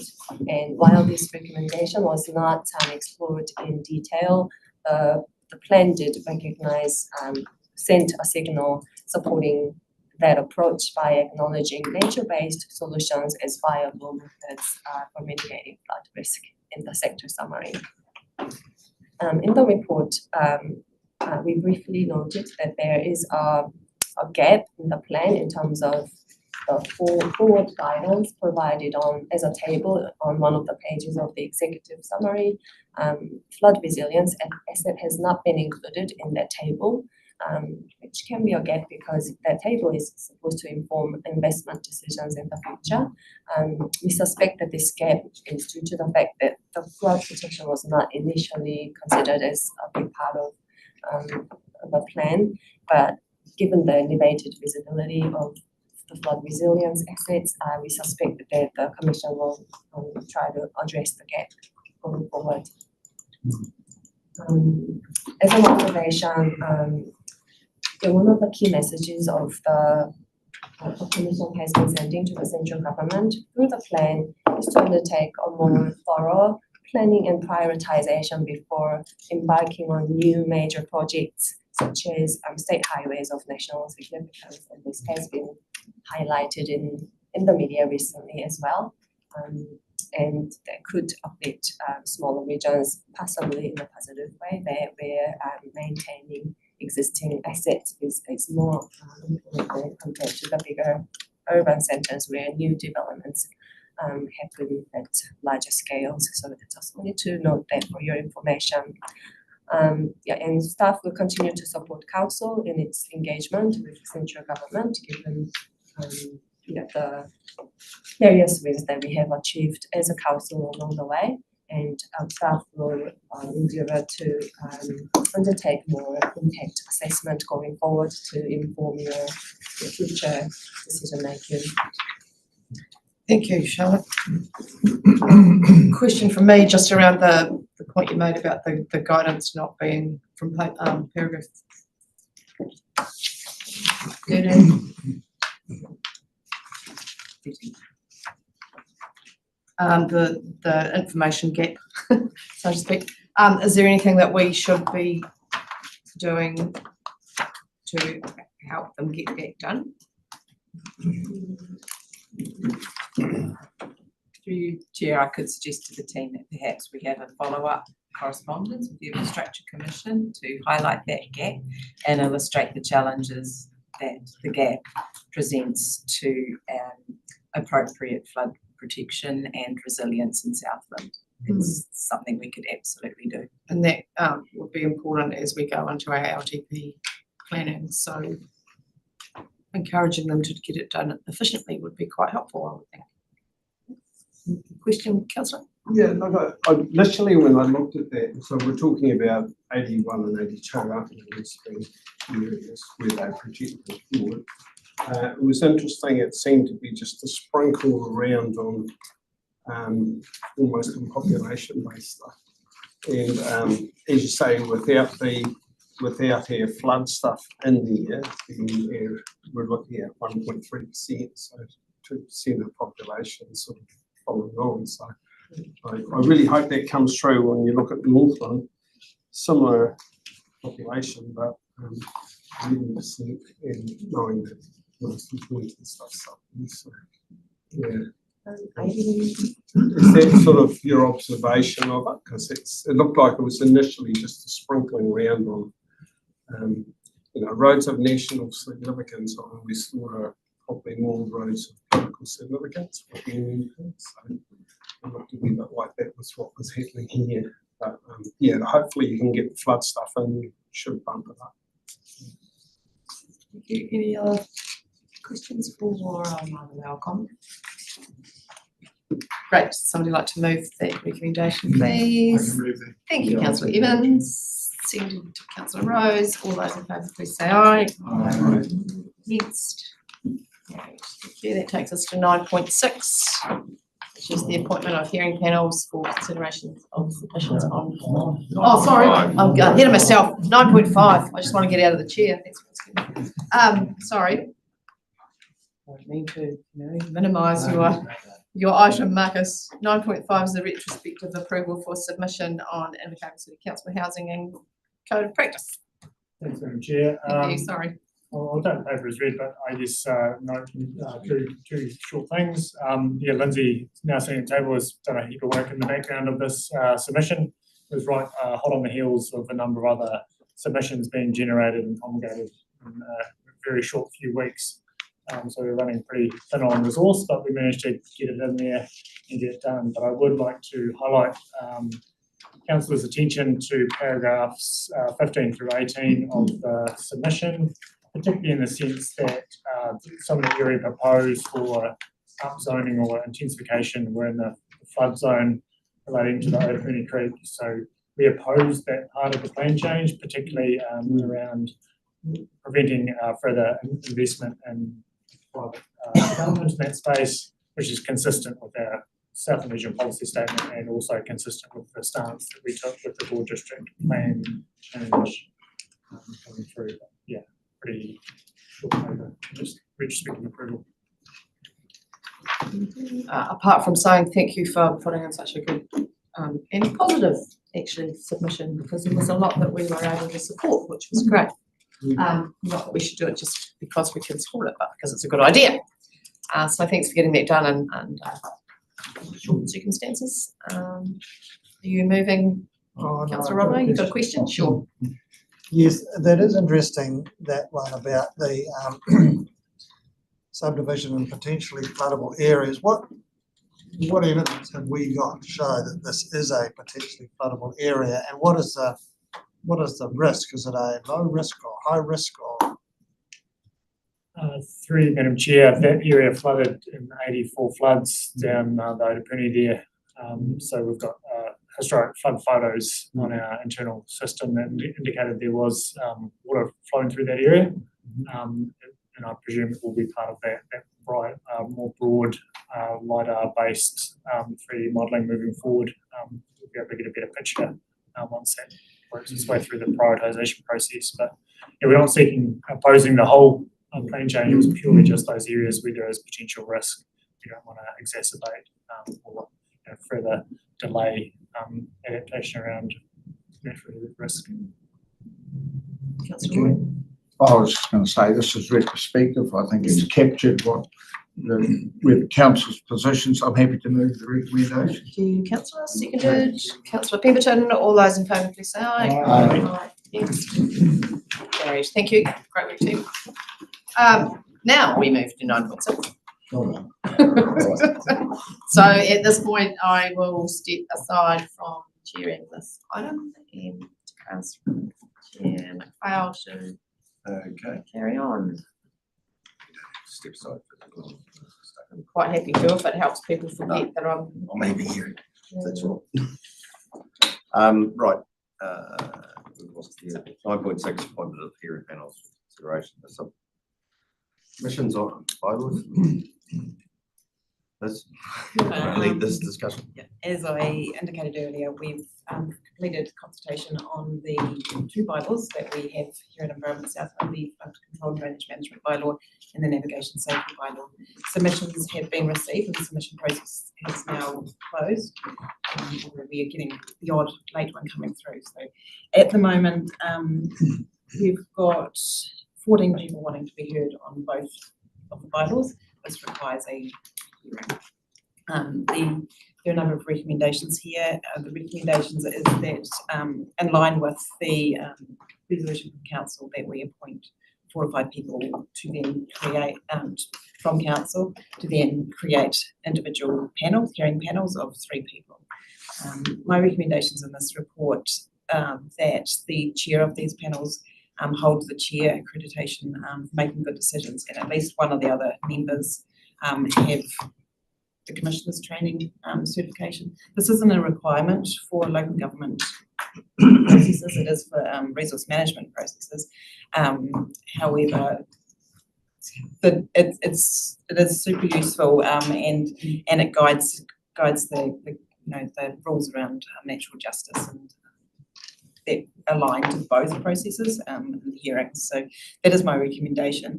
I just want to point out that something I haven't put in this report is consultation that I have had with Te Ao Marama in this space. Under the Charter of Understanding, there's a requirement for us to consider Māori commissioners on hearing panels. We've discussed this one with staff, neither at a staff level, the flood control and drainage management one does relate to water, which is highly important to their values. They don't believe that neither of these will require someone to be sitting as a panelist. However, if you wish to appoint someone, then that's not off the table. So just crossing that out, the conversation has been had.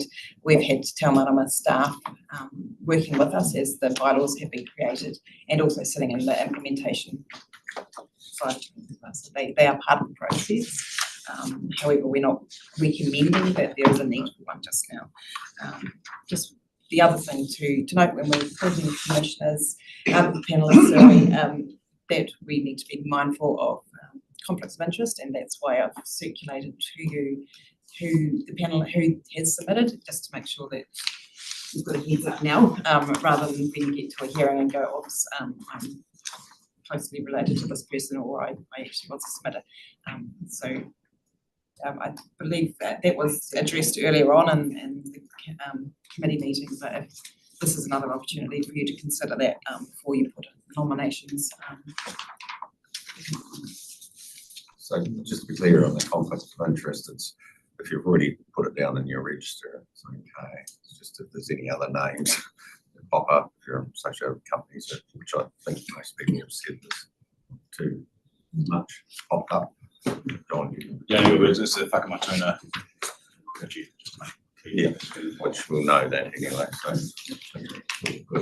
So, is there any questions on the process and questions around even the chair with the making good decisions, qualifications and things like that? So before we ask for nominations in regards to here in Morris. When will the hearings like this occur? Sorry, so I should have pointed that out. We are looking at running 2 separate hearings on 2 separate days. There is keen interest in getting the flood control and drainage management bylaw decisions rounded up before this winter, because some of the provisions in it relate to winter grazing. So that one was likely to be in March. At the moment, we've penciled in a date for the 20th, but that will depend obviously in terms of panellists. The navigation safety bylaws, the urgency is not quite there. So we are currently got a pencil date for around the 14th of April. But again, that's penciled in both here at the moment and It was 20th of March for the 20th of March for the flood control and the 14th of April. But as I said, they just penciled in. So there's likely to be most of the day, would it be? I'm just trying to look at how many or half days, whatever. So yeah, so we've got about 14 for each that wish to be heard. If you factor in question and answer time and then the deliberation after, I would suggest it would be a day. So whoever is involved expect to be here for the day, sort of thing. Any other questions? No? Yes, no? So we'll I think for me personally, like obviously there are people that have done the training. I'm not one of them, but that respect that they've got some accreditation behind them making good decisions. I don't think that's I'm happy to go with that. And just to clarify who, I know Lyndall's got the chair training, who's got the rest of the making good decisions? Morris and 3 others. 3 others. So I'm just trying to get a feel for are you all keen to be involved in this? That'll be fine. Just to put it out there, as well, see if there's any interest from other councillors that we're interested in being involved. I'm just trying to tease that out first, and then Anne, sorry. Apologies, Jeremy. No. I am very interested. I have not had an in-depth chat with Te Ao Marama or our other mana whenua already. I've done the good decisions training right to the point of not following through on exams purely because I was so busy at the time. I am going to refresh them this year probably. I'm interested because everything really aligns for me. So even in an observer sitting to the side role, I'll be really very interested. Okay. And available on those dates. No disrespect, I'm just saying, how do we fit that into our panel discussion? Is that okay? I'm just making sure we're As I said, there's nothing preventing us from having another panelist.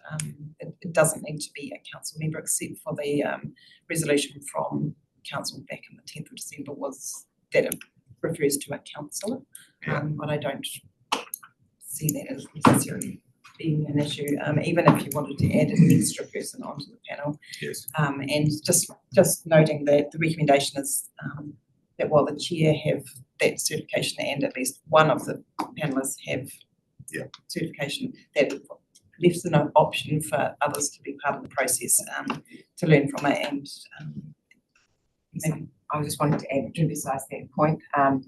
These types of hearings are really good opportunities to kind of cut your teeth in this type of environment, and recognising as we move through resource management reform, towards the back end of this triennium, there'll be processes potentially that are similar to this, and so this experience will be a good one. John, then Morris. I've got a few questions. Much like Ian, I've done set through the training, but it landed right in started carving, and I just ran out of time to do the exam. So, Eric. Yeah, I'm just looking at recommendation, whatever it is, 3 or something, where we're looking at 3 councillors. Is that a regulatory condition, or where did the 3 come from? Because could we have 3 in and associate with tangata whenua rep, or is there some degree of manipulation to make it work, shall we say? Careful with your words there. This recommendation is just really to align with the resolution of council back in December. It's a recommendation, and there is room to. Yeah, so it's not set in concrete. Right, thank you. No, I can say that in my experience, it's quite nice to have an odd number in in these situations, so you don't end up with a few. Split decisions. However, that's again, there's nothing set in stone around. While I am qualified, I am not available on either of those days, so that might make it very easy. So you're not available anyway. So we'll take Morris off this. Phil? I wouldn't be unavailable on the 20th of March if that was the day you went ahead with that one. So unfortunately, it's quite short notice between the 5th and 20th. We're running out of people now. Alistair? I'm happy to have a shot at the flood control and drainage management. Okay. I think at the end of the day, more than comfortable, and so, and it's always good to have every representation around these discussions. So probably feeling down the table for that to make it work. So right, we've got a couple of people are not here now. How do we want to work this? Do we just want to put names down? Nominations. Sort it out. We have to sort out a chair for that. We have to actually sort out everything. I would recommend, and we'll put nominations for the chair, and I'll nominate Lyndall. I'll second. Second for the chair of both, because she has qualifications. Yes. That's okay. You'll move. Oh, yeah. Move. All in favour, say aye. Aye. Against? No. You got the job, Lyndall. Now the next, could we have some nominations that obviously we've got a couple that can't. Do we need to specifically put all 3, or do we for each one? 3. We need 3 names for the. Yeah, you might go more than 3, which we'll have an alternate there as well. So So the resolution. So we need 4 names just in case. So how about we get 4 names, and we can nominate them all together. Does the 3 include the chair? Yeah. No. No. Sorry, it does include the chair. Sorry. So we need 3 more for each. 2 more plus an alternate. Yeah, plus an alternate. Yeah, I'm Yes, saying sorry, for the you're right. alternate as That's well. right, yes. So we're happy to put names up there, and if we've only got 3, we're happy to move them as a lot. Is that all right? So, Roger? Through you, Chair, given the conversation around availability, I'm wondering if we should discuss the dates in advance of confirming the nominations, or reconsider the dates in advance of nominations. Because that's, you're working around the dates of when you want to get this done. Yeah, so it is the flood control one is the one that's kind of set in stone in terms of, well, not set in stone, it is still penciled in. It was the dates chosen around availability in terms of other council meetings that you may be attending. So that's where that 20th, the navigational safety one. March. So we'll work on the 20th of March is one that we want to get done on that day. Paul, can you? I can fit in with most. You're the other one that Morris and Phil won't be able to be there. So is that all right? Yep. I'll ask you if that's okay. So we need 1 more definite. I'd like to nominate Councillor Gibson. Alistair, I'm happy to move that. Yeah. Okay, the seconder for that. Is there any other nominations for that other one sort of permanent? We're all happy with that. I'll move. I'm not available on the 28th. Regarding the regulatory side of things, an alternative would be nominate Councillor Pemberton, who's done some of that training. You happy to be an alternate in case nobody can turn up? So I've got two for that, sorry. Sorry, before we jump in. Okay. I've got Lucy and Paula and trying to find another, see if there's another date for the Right. 20th. I think it's an important topic. Yeah. And important that we've got people who've got the qualifications to appropriately help with the hearing as it is. My selfish preference would be not to rule out Councillor Morrison and Councillor Rodway because they're unavailable. So we're just having a quick look to see if there's other days that we potentially should offer. It's up to- I mean, if we've got Paul and Lyndall there, if you've got a team, I feel confident that you're going to end there, and I'll be pretty relaxed with Alistair to be involved in that. Because it's bringing people in for experience out of, because you have to qualify, so to speak. Is that right? Is that said? Well, the other way to do it, if I might, Chair, is to choose the people and make the date fit, rather than the other way around. And to Hayley's point earlier, when you've got your qualification, you don't get many opportunities to use it. So that would, this is a really good opportunity. I would like to nominate Roger, councillor, for the other one, navigation. I'm relaxed with that though. I mean, it gets it done, there's a date. We'll find it. And I mean, you've got all the Lyndall there anyway, who have both got qualifications. I don't see any concern with everyone has, so to speak. Sorry, this is the mix. Oh, and down here. I just. Two other dates there, potentially for the flood control drainage management one would be the 26th and 27th of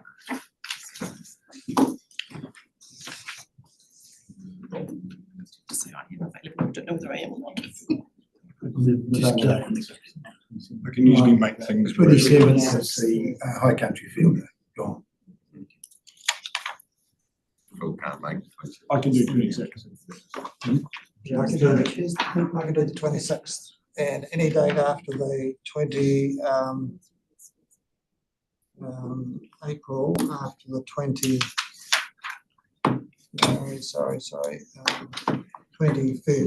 from the 21st on.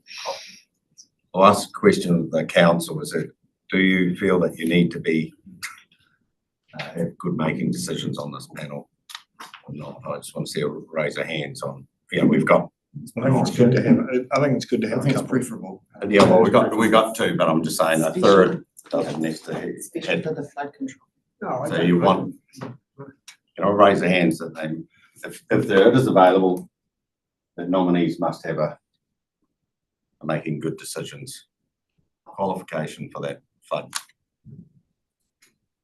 final for the hearing panel, because we do have some, but we've got a nomination from others. So I'm just asking the question. I just want to see a raise of hands.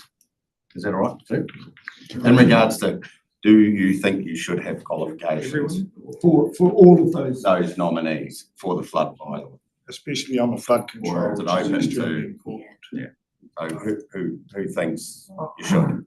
Yeah, well, I do, I mean, I'm a bit biased maybe, but I think that's the reason for doing this, and it does help you with a whole lot of legal stuff and everything that has to be taken into account. You do get guidance from the staff, but that's the reason you do it, so. David, Can I have a point of clarification? How much time is involved in sitting there? I mean, I heard John, It's a two-day course in Wellington. the one that you did, John, you did something online and. No, it's a 2-day course. It's a follow-up exam that I didn't have time for because we got. Takes around about It's a 50 month, minutes. it's months. The 2-day course doesn't necessarily be in Wellington. I've done the course twice. Once was in Wellington and once was in Invercargill. I haven't renewed it because of other commitments, but yeah, I've done the course twice. We just need to move on. We should be able to. My question is to the potential chair of the first hearing now. Would you be comfortable with that mix of individuals with their qualifications as they currently stand? Or would you feel you're carrying risk in chairing that with that level of qualifications amongst the panel? I would feel a little at risk given how important that some of those conversations are going to be. Because even though you've done the training, you haven't been tested on the training. First time, so. You know, for the ones who are incomplete, so, you know. Chair, can I just make a point that it's not whether we're comfortable. If we come out with something that has to be sold publicly, you just need to close down avenues where people might criticise the decision-making process. And one of the ways is to have qualified people sitting on that panel. Jeff. Look, while I take Councillor Roy's point there, I think if you're going to have 3 qualified people there, could we not have a 4th one that's perhaps not qualified to sit in there even if they don't have any decision-making rights? Because it is important to get people. The alternate. They would not be able to be involved in the questioning and the panel itself, they would be an observer. Only as an observer. Because I think it's important to get. Good. It's good to get people involved there that might want to go. And anybody can come and watch, right? Yes. Can I have, there's indication that, actually, Alistair, I'm just saying. No, it happens every time. Qualifications, so, And I've spent ages being a mediator and an arbitrator.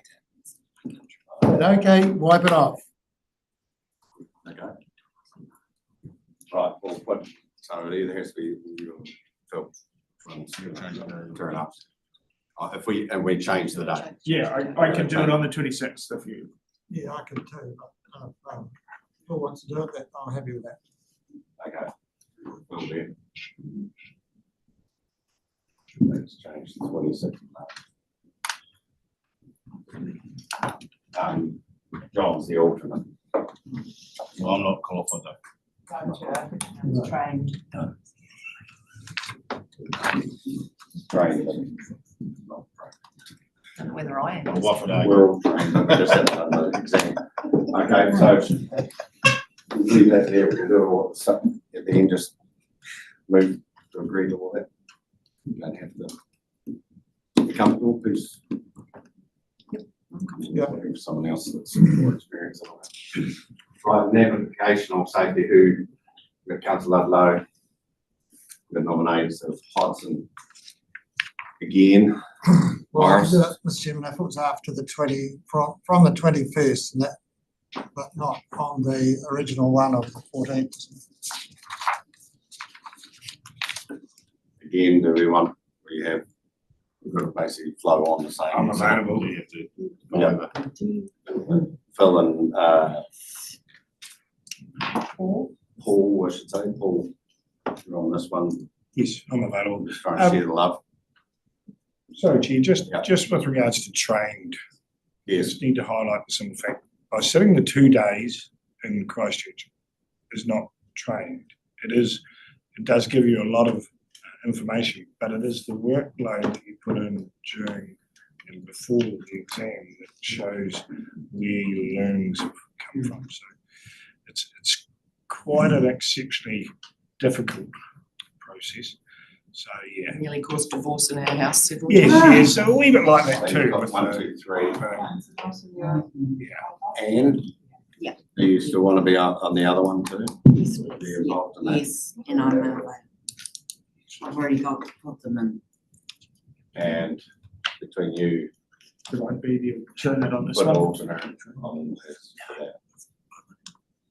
So we've got 1, 2, 3, so, Roger's name's on.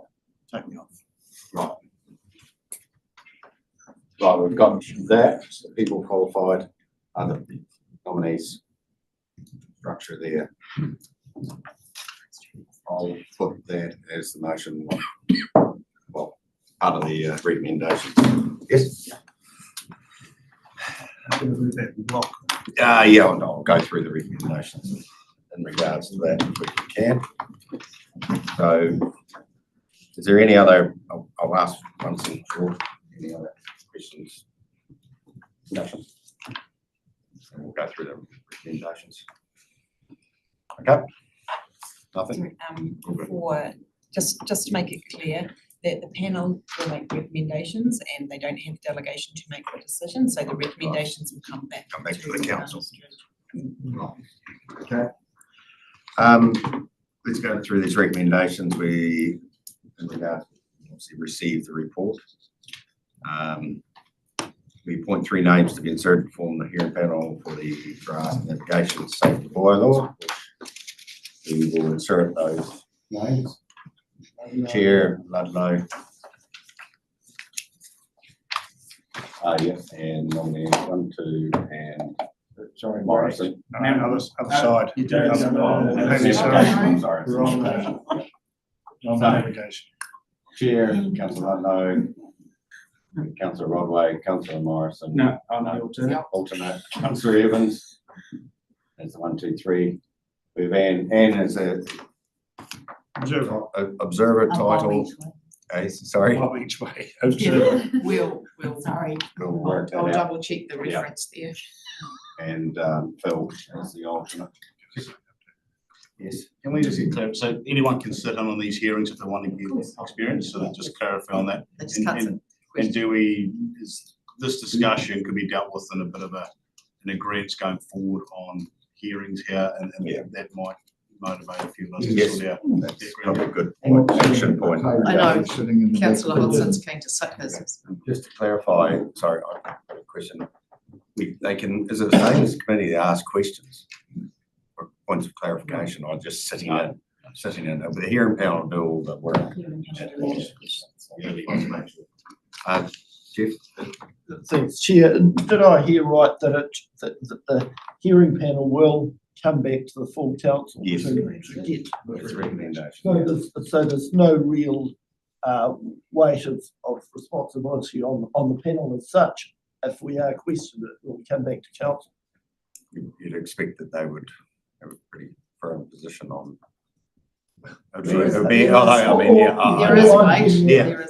Chair, is the fact that, we could have had someone untrained on it. And a couple of people would have dealt with that quite well. But look, I'm happy with the outcome there now. Okay, we've got the names of the navigational bylaw. Now we go through the point of number 3 we've done, or we've already got an alternate. Now the 3 names, councillors for the flood control and drainage management bylaw, Councillor Sutton Chair, and Councillor Evans Morrison with the alternate. That's the next one. And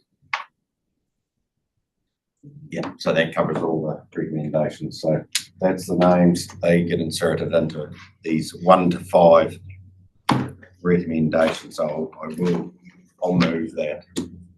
All those recommendations, which covers all that, and the alternates to receive the report. Seconder, Phil, seconder. All in favour, say aye. Aye. Against? You want? Just you, Alistair, was it? Yeah, that was me. Yeah. No. You want that written? No. Duly noted. And an abstention. And an abstention. Who was that? Sorry. Oh, okay. Right. That's us done. Thank you. So we move on to item 9.7. And I throw the ball that way. Oh, sorry. From prop to halfback.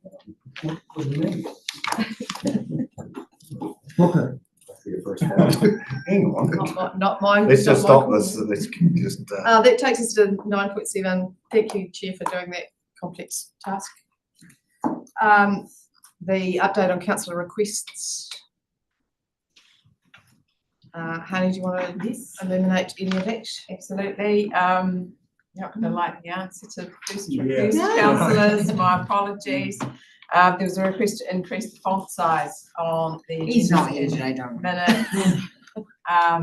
So following a discussion with the governance team, they identified that this wasn't quite as easy as we had all hoped, because I am also optically challenged when it comes to reading and like reading on paper. And so this would result in quite an extensive change, and everything would then need to be realigned with our agreed style guide. And so therefore, it was recommended that readers view any written material in digital format where the wording size can be changed to suit the individual reader's challenges. Yes, I know, Councillor. Slow, heavy reading quite slowly. See this. Interpretive dance might be better, councillor. I know, Morris, but you read there. It's possibly It's like not worth printing. career limiting to say no to you all, but I'm saying no. You're a beginner, and you're a beginner. I'm all good. Yeah, I can read it still. The next, You draw them on. the next action was a question to confirm essentially connection between two of our marquee council committees, finance and performance and risk and assurance, with respect to the climate change. And I'd note the discussion that we had today, the answers from UNCA with respect to the climate change subcommittee, the previous one's work, the open mind that we are taking as we move forward with regards to those connections. But more importantly, there is alignment across the terms of reference for two aforementioned committees and this committee. And this committee's terms of reference does incorporate the work of that previous climate change subcommittee from the last training. Can I just make one point of clarification? Where it refers to the climate change subcommittee, that was an internal subcommittee, not the regional climate change working group. Yes. But yeah, otherwise your explanation is entirely consistent. Yes, correct. Central government ministers have said lately, I misspoke. Yeah. So then the third item was with respect to farm plan communications, and during our explanations to your good selves around the work we're doing, and with the addition of the very good point raised by Councillor Roy with respect to the what's in it for me. That is an ongoing piece of work. And of course, as I said, once we understand formally, and before that we get informal verbal updates from the ministry, we will be working to incorporate those directions and advice into our own. And finally, there was a request for a joint workshop with the Management Committee on farm plans. As I referred to, staff are working on a additional briefing to the council to update you on where we are at in the work to date that we're underway, but also importantly, once we understand what the government wishes to do, what those implications are and what we are doing about them with respect to farming plans. So I think we might have actually penciled in a date for that in April. Liz is looking at me no, but I had a conversation with Rachel. Just something from me about the second last item. And correct me if I'm wrong, councillors, because I might have misunderstood. But in my mind, what we might be actually seeking is not the content of the communications necessarily, but the strategy and the plan for, rather than the content. because one assumes that there is a communication strategy around this. So am I right, councillors, in thinking that that's actually what we would like to have in our heads rather than perhaps what's the detail is, because we don't know what it is. But the strategy and the plan for, yes, I think part of councillor. I think part of it was to actually understand what it all is. In other words, how the farm plan works, how and why it's certified. 15 or 20 minutes for us on that is going to make it a hell of a lot clearer to the public. So there might be two parts to that then, councillor, I would suggest. There's that part that you're talking about, but also for us to see that part and the broader comm strategy for this particular topic. Because we're all over the place in the understanding of it. And I think it would be helpful for us to have some not that we want to interfere necessarily with how comms do their work, because they're the professional, but for us to have an understanding and to ease our anxiety over how some of that's going to go out. So that's what is it for me, Councillor Rice. Yeah, I think you're right. I think it's around comms. It's seemingly saying that they've all got to be done by May, when there's thousands to happen, is a task that cannot happen, not possible. And if there is an imminent major change, which will change the time frame, then people looking on the ground think, what the hell is the council thinking? They're not in touch at all when that comes through. So you've just got to, and then that destroys the brand a bit on where we're coming from. So, Yeah, so that feeds into the strategy part. Yeah, exactly. I've got Councillor Evans and then Councillor Henshaw. Thank you, Madam Chair. No, I've just done a lot of research on our ES website regarding farm plans, and there's quite a lot of information here with regards to that, including an example farm plan, which is extremely helpful for a non-farmer, I should say. And there is a lot of information there, and also email and 0800 number for help, including some videos as well. They are rather weighty pieces of document, but there are some very good parts of it, especially around the ground type, slope, everything else. So it's very good to read, and the information's there. Just look under farm plans in the search bar. Yeah, and just if I can, I'm not suggesting that the work is not there. It's just that we don't have a bigger picture view of all the bits. So Councillor Pemberton, and then we'll close it off. Thank you. And sorry, possibly something we haven't heard to our discussion around farm plans is, of course, consents trigger on get it done. The roll over the 3 years, what has that actually changed, and what we were expecting to come through just on consent? So how much has that changed? Actually, they're forcing people to get it done regardless of the rules from the government. Thank you. Thank you. Sorry, there's also a second page to that item. So the request for consent applications, Hayley. The numbers are duly noted in the table. The visually challenged, making a joke about the first item. So in 2023, we received 509 applications. In 2024, we received 448 applications. And in 2025, we received 474 applications. At the present time, we have in progress in our system 159 applications. But Lacey has asked me to note that, of course, a resource consent application can be typically made up of anywhere between 1 to 10 individual consentable activities. I have the 10. Well done, Councillor Pemberton. Personally, have the 10. Questions? Comments? Part of that'll be the 30 odd that are sitting in the Matera over allocation box, because it seems relatively high at 159.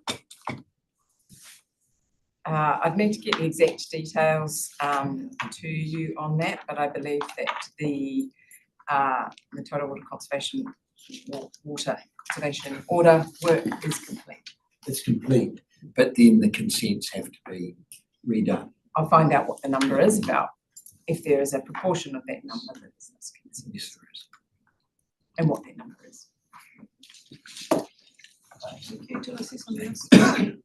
Right, thank you. To receive the. Thank you, councillor Evans. Seconded, please, councillor Hodson. All those in favour, please say aye. Against? Carried. Thank you very much. There's a couple of actions from the actions for next time, and there are also other actions for next time as well, so watch this space. And can I impose upon you, please, to close this off with a Sorry, I've been scribbling and That's all quite all right, and I'm just throwing it at you. No, I'm quite happy if you just close it. Well, We're on to workshops and things. in that case, this draws this discussion to a close. So, in the spirit of not taking it home with you, we'll finish off there. Thank you very much for your excellent participation today.